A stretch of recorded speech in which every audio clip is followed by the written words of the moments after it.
Hey guys, Wes here from Rocky Mountain, and today I'm going to show you how to install the Tusk Pannier Rack setup with top rack and subframe supports on the XR650L.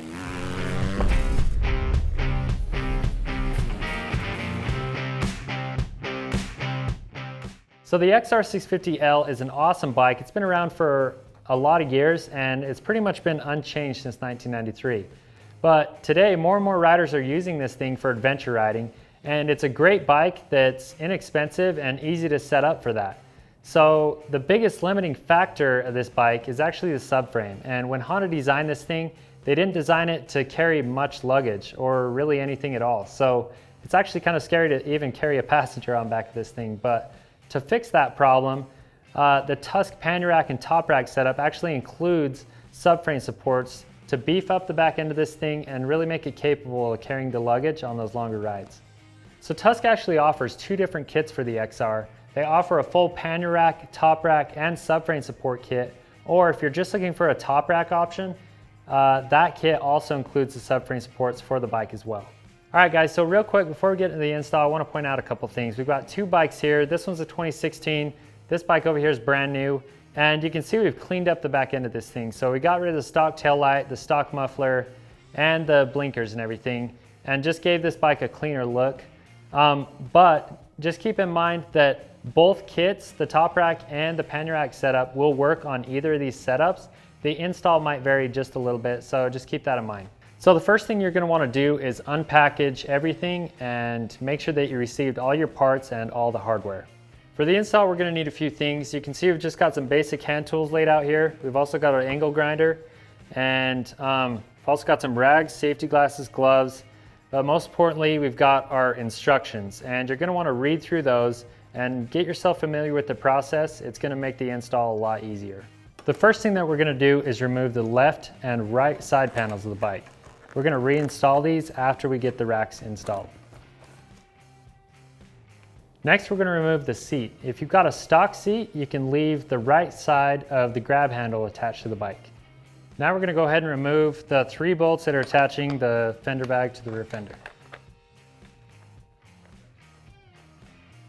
All right, so now that we've got the rear fender bag out of the way, you can see we've got a couple holes in our rear fender and a missing bolt out of the front taillight mount. So using the provided hardware, we're going to go ahead and get these plugged up. So for the 2 holes in the front of the rear fender, we've got a couple reducing washers and a couple button head bolts. Those will slide in from the top. And then on bottom, we've got a flat washer and a nylock nut that we'll thread on. For the front mount of the tail light assembly, we've got our other provided button head bolt, and we'll thread that through a flat washer and into the mount. Go ahead and use a 4mm Allen and 10mm end wrench to tighten these up. The next step to the install is the helmet lock. So with the pannier racks all installed on the bike, it makes it pretty hard to access that helmet lock. So we're going to relocate this one to the rear support bar on the pannier racks, where they've already provided a bracket for that. So to do that, we're going to need to get underneath the rear fender and loosen both the bolts holding the battery box in place. And we're going to actually go ahead and remove the top bolt all the way and swing the battery box down out of the way. Doing that's going to give us access to the hardware that holds the helmet lock in place. And this is when our grinder comes into play. So we need to grind down the head of the hardware holding that helmet lock in order to remove it from its stock location. So now we've got our helmet lock removed from the bike. We're going to go ahead and install it onto the rear support bar. So in the hardware kit, we've provided 2 security Torx bolts to reattach this helmet lock.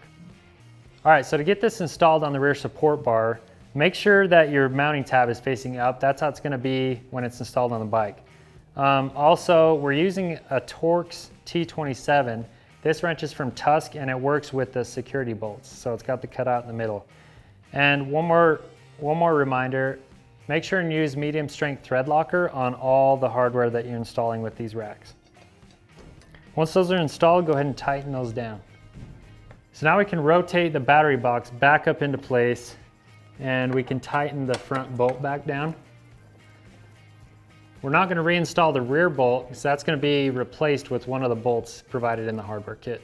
So the next step is to get the blinkers out of the way, and obviously you can see these are not OEM blinkers, but the steps will be the same.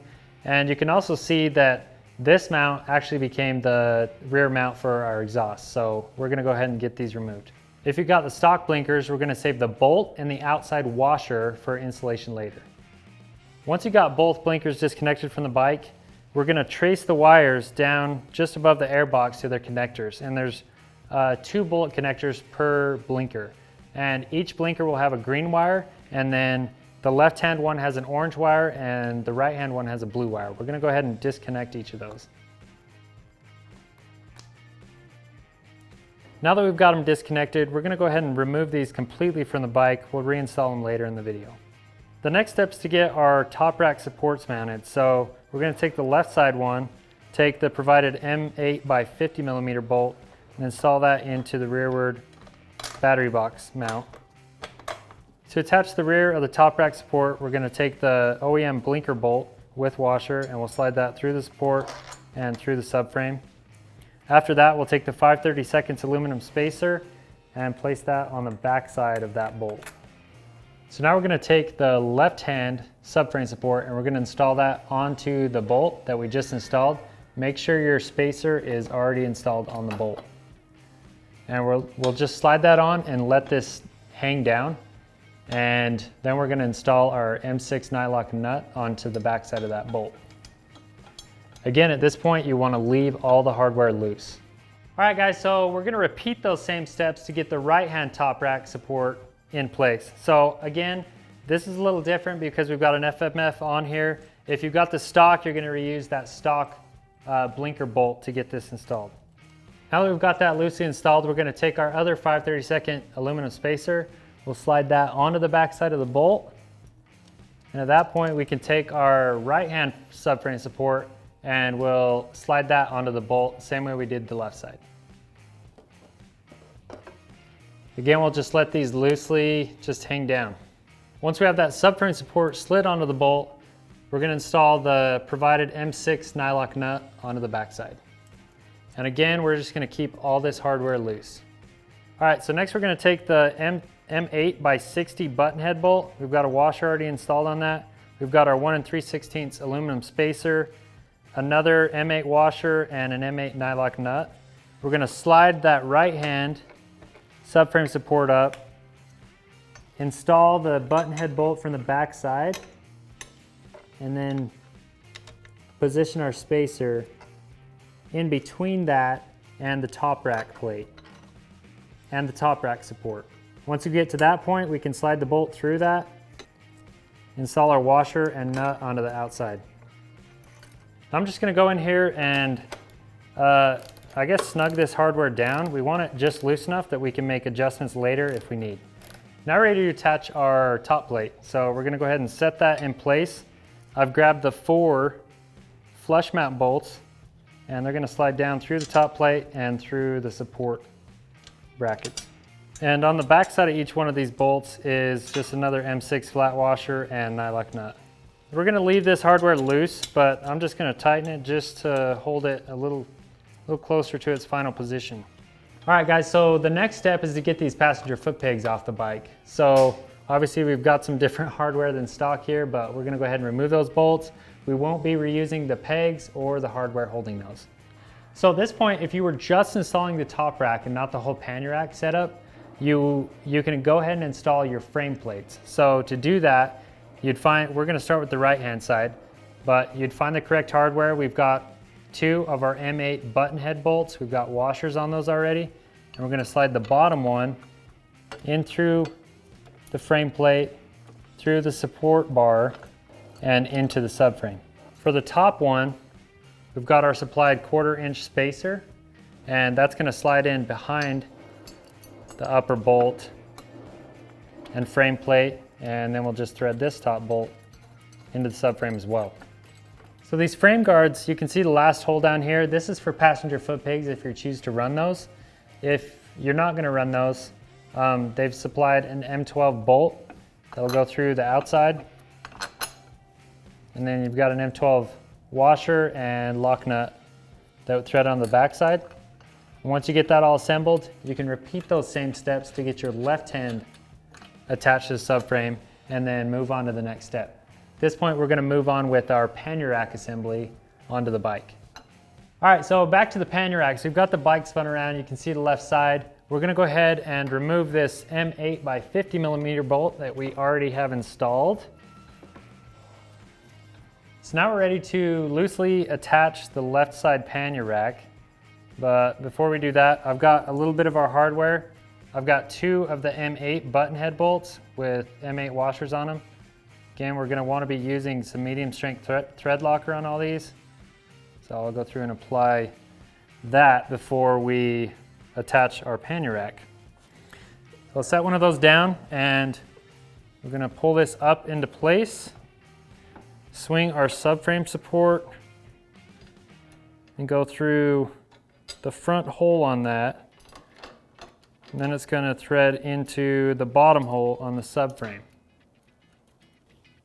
Now we can take our other M8 bolt and our 1/4 inch aluminum spacer, and this is gonna sit directly behind the top mount of the pannier rack.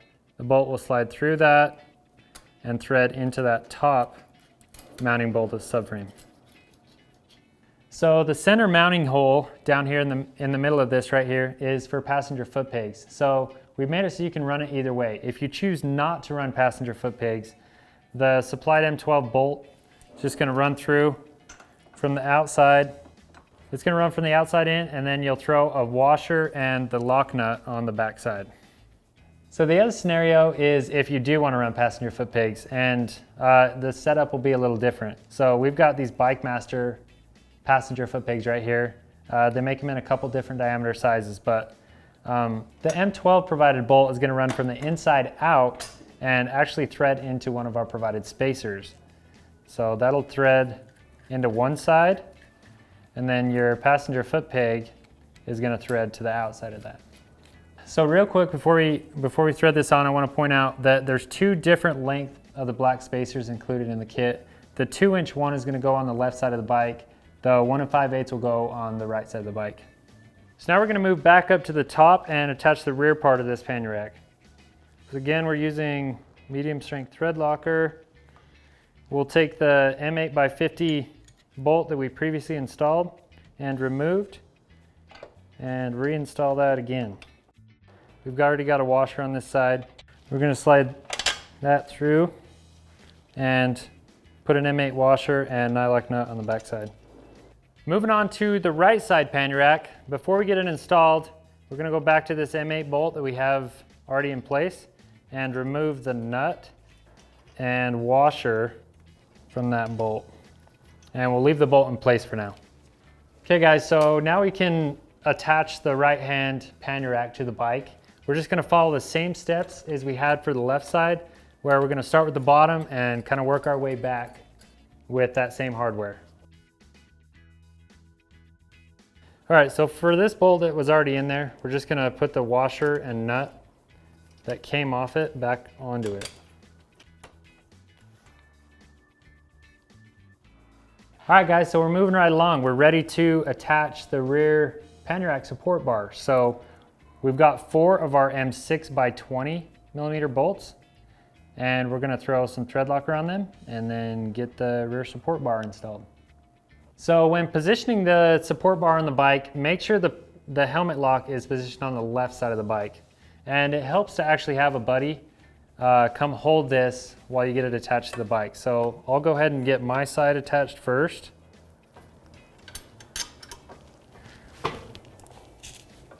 Loosely thread one of those bolts, and then Chance, you can go ahead and start getting your side attached too. And again, we'll just leave all this hardware loose for now. The next step is to install our turn signal extensions. They're not size specific, so we'll go ahead and get those installed. We're using the 2 remaining M8 by 20 millimeter bolts. And the tab is gonna sit flush with the top rack mount on the outside. So just like that, bolt will install from the outside in, and then another washer and nut will go on the back side. And repeat that for the left side of the bike as well. All right, so now we're ready to get our turn signals reattached to the bike on our new extenders. So we're gonna use the provided hardware. We've got an M6 bolt that is going to slide through a washer, through the blinker mount, through the blinker extender, And then we'll install another flat washer and nylock nut onto the back side. And we'll go ahead and repeat those steps to mount the other side turn signal as well. Then we can go back and just snug down our turn signal hardware. Make sure they're both sitting at about the right height and they're consistent with each other. They're not facing down or anything like that. Okay, so now we've got everything loosely assembled. We're gonna go back through and tighten all our hardware. And you're gonna wanna start from the front and work your way back, leaving the top rack as the last thing that's tightened. If you install the passenger foot peg, make sure that it's lining up where you want it to be before you go ahead and tighten down the bolt.